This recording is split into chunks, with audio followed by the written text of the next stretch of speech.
પ્રભુ એક વખત ભાડેરમાં પધાર્યા. ભાડેર, હવે ભાડેરના પાતાળભાઈ અથવા તો પ્રતાપસિંહ રાજા બહુ સારા સત્સંગી ને સત્સંગી જીવનના એ શ્રોતા. સત્સંગી જીવનનું જે સતાનંદ સ્વામી રહીશું ને એના એ શ્રોતા કહેવાય. તેના પત્ની હતા મોંઘીબા, એટલા ભાવવાળા, એટલા પ્રેમવાળા, મહાન ભગત. તે મહારાજ એક વખત ભાડેર પધાર્યા. મહારાજ ભાડેર પધાર્યા, મોંઘીબાને તો હરખનો પાર નથી. એક ભેંસ હતી, એટલું મીઠું એનું દૂધ આમ પીવે તેમ થાય મારે કહ્યું સાકર નાખી છે, એટલે ભેંસનું નામ જ હાકરડી પાડ્યું, સાકરડી ભેંસ. પછી મહારાજ આવવાના હતા ને તે પહેલાં તો આવા વાસણે પવાલા બઘોણા નહીં, માટીના દોણામાં દૂધ, દહીં, છાશ બધું રાખવાનું હોય. તે સાકરડી ભેંસ દોઈ ગાળીને એક દોણામાં દૂધ મૂકી રાખ્યું. મહારાજ આવે એટલે મહારાજને હે દૂધ પીરસવું. બાજુમાં છાશ ને બધું પડ્યું જોઈએ રહોડામાં. એ જમાનામાં ક્યાં ધમધોકાર અંજવાળા લાઇટ્યું ન હોય, ઘરમાં બારી બારણા ન હોય.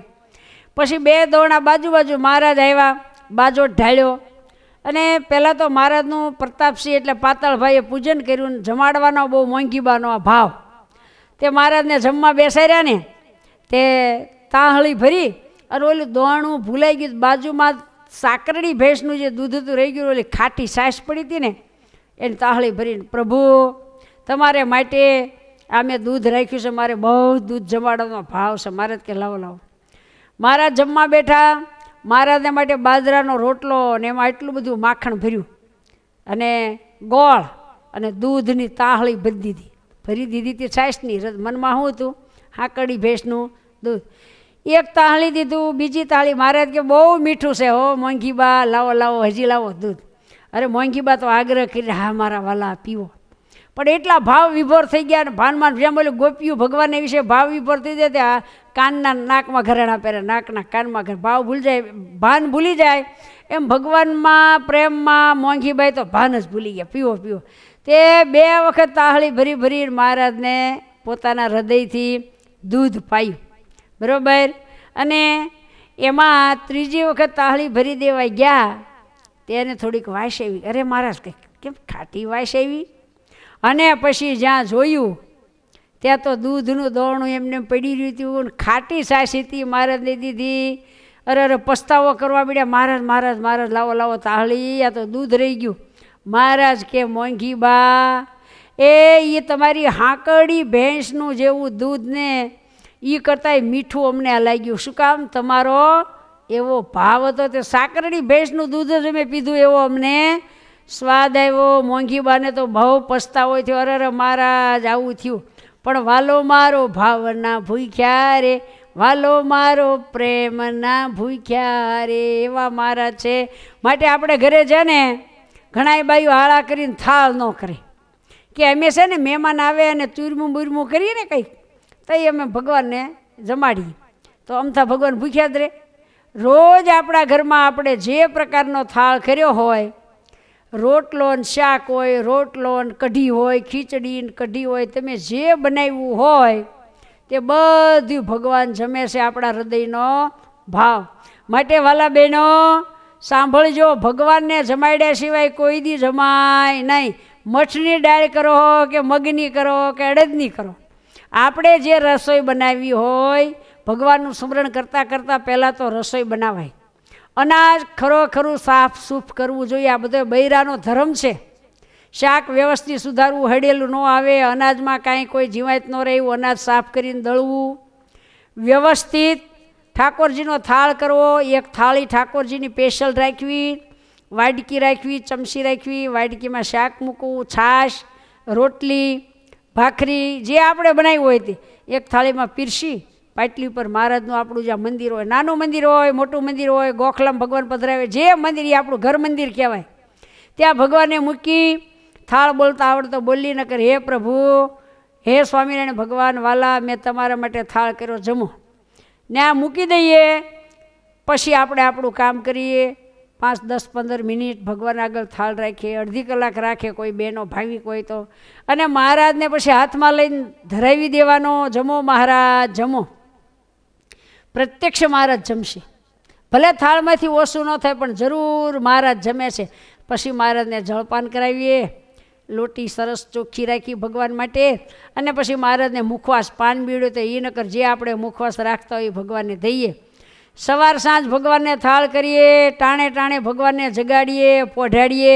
આ પણ એક ભગવાનની ભક્તિ છે, આ પણ એક ભગવાનની સેવા છે. અને જે ઘર એ આપણું ઘરનું મંદિર કહેવાય. એમાં 2 ટક આરતી કરવી જોઈએ, ભગવાનનો થાળ કરવો જોઈએ, આ બધું આપણે અવશ્ય કરવું જોઈએ. તો આવી રીતે ભાવ જોઈ અને ભગવાન જમે છે. માટે ભગવાનને જમાડ્યા સિવાય, ભગવાનને ધરાવ્યા સિવાય પાણી ન પણ પીવાય એવું ભગવાને આપણે શિક્ષાપત્રીમાં આજ્ઞા કરી છે. જેટલા નિયમ પાળશું એટલા ભગવાન રાજી થાય છે. જો ઓલા રાણપુરના ઓલા ખોખનેસના એક બાઈ પાર્વતીબાઈ, તે રાણપુર હટાણું કરવા કહેતા ખરીદી કરવા ગયા હતા. પછી એણે એક નિયમ લીધું કે જય સ્વામિનારાયણ એમ બોલે, પણ સામે કોઈક જય સ્વામિનારાયણ કહે ને તઈ અને એ જમાય કે પાણી પીવે, ગમે તે મોઢામાં નાખવું હોય તો સામે કોઈક જય સ્વામિનારાયણ કહેનારું હોવું જોઈએ. આવું એ નિયમ. હટાણું કરી બધી ખરીદી કરીને પાછા વળ્યા. એવી તરસ લાગી, ઉનાળો એક વાવ આવી. વાવમાં જઈને હાથ પગ ધોયા, એક પાણીનો લોટો ગાળીને ભર્યો ને આમ તાળવે જીભ છોટે ને એટલી તરસ લાગી. પણ એ વખતે બપોર છે, કોઈ આજુબાજુ માણસ નહીં. હવે સામે જે સ્વામિનારાયણ કોણ કહે, તે એની તો આમ મરણતુલ થઈ ગયા તરસ્યા હોય એવી ઉનાળો ને તરસ લાગેલી. વાટ જોઈને બેઠા લોટો ગાળીને ભરી. હવે કોઈ જે સ્વામિનારાયણ ન કહે ને કેમ પાણી પીવું? નિયમ અડગ રાખ્યું એનું કે ગમે તે થાય, ભલે તરસી મરી જાઓ પણ મારે મારું નિયમ ભાંગવું નથી. આવા આમ નિષ્ઠાવાળા પાર્વતીબાઈ હતા.